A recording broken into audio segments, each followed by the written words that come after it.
Hi friends, సముద్రం అంటే మనకు అందమైన చేపలు తిమింగలాలు మాత్రమే గుర్తొస్తాయి.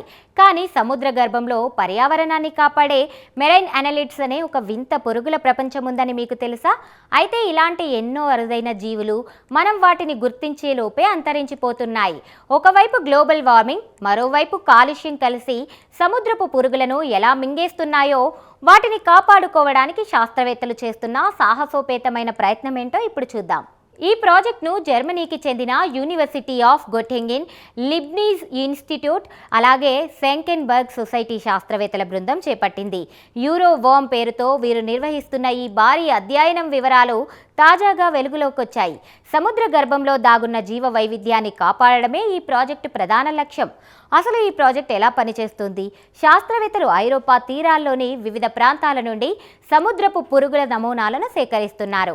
వీటిని కేవలం మైక్రోస్కోప్లో చూడడమే కాదు, అత్యాధునిక genomic tools, high resolution photography ద్వారా వాటి పూర్తి వివరాలను ఒక డిజిటల్ డేటాబేస్లో భద్రపరుస్తున్నారు.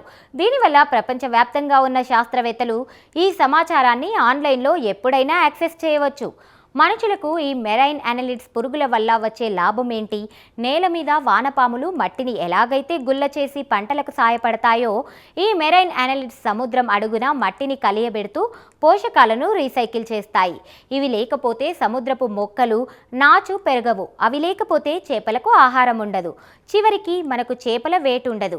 అంతేకాదు, సముద్రం ఎంతవరకు కాలుష్యమైందో చెప్పడానికి ఇవే ప్రధాన సంకేతాలు.